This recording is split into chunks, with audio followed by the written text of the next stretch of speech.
I didn't really have a computer that I used all the time until well into college. But that song was kind of in high school. I kind of had a letter writing romance with a girl, and I was trying to remember that time, and it's all just colored by the feeling of waiting. You know, like an entire summer, pretty much half a year, is just like this feeling of like this anxiousness of waiting for letters to arrive, and it kind of coloring the whole time, and like all day, every day, it's like there's this almost a cloud of feeling hanging over everything. And I'd walk, because we were in Maine for the summer, and I'd walk down to the post office and be like, oh, no, it didn't come today, and then walk back, and the whole day was just about consumed by that feeling. And I was just kind of realizing that it's like, you know, not to be like an old grandpa, but that's like one of the things that I will be able to describe to my grandkids that will kind of blow their mind a little bit, you know, if they actually choose to try and relate to it. Because now it's so easy to just, you want a song, you got it in 2 seconds. Yeah. But it's also a feeling of when you didn't have that and you heard a song somewhere and then you had to remember it, like you just had the memory of that song until you heard it again, you know. And I definitely grew up like this, and I think it actually, like, it trained my brain big time, because I can play songs forward and backwards, because I was so passionate about hearing these songs that I would just, like, you know, drink the sounds and just trying to remember every detail and just like play it in my head, trying to, you know, reproduce what I just heard until I heard it again.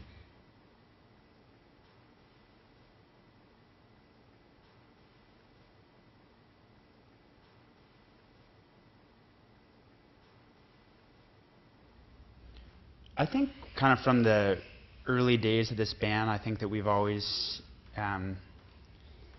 like tried to really engage with the audience, and sometimes it's a little bit more what's the word, like aggressive or antagonistic, and sometimes it's more kind of communal. But I think those are kind of two poles of how we've always, you know, like when we used to play Wake Up, like when we played in Brantford or whatever, and we're playing for as many people as in the band, like I think Wake Up had a very, not antagonistic, but a very like almost violent, an assault sort of. And I think that those are really two really important poles of the band. And for Rococo, it's like definitely with a wink. It's definitely like it isn't like a litany of what's wrong with modern kids. There's definitely like it's definitely kind of there's definitely a wink there. But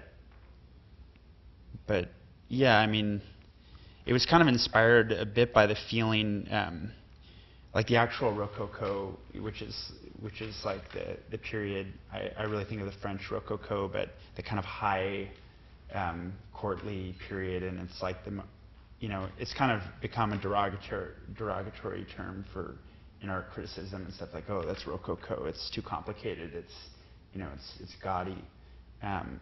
But that period was kind of like the height of the worst period of the French in Haiti, and it was kind of like this image of like these French colonists, like these big collars, like in their full Rococo regalia, being like in Haiti, and just like sweating and having these mosquitoes come, and this kind of like feeling of trying to translate that to like a modern context, and looking at the kind of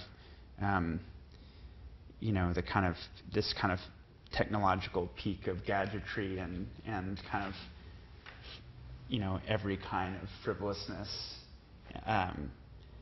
but all with a bit of a wink, I think, as well. It's like it's kind of just kind of playing with that idea a little bit.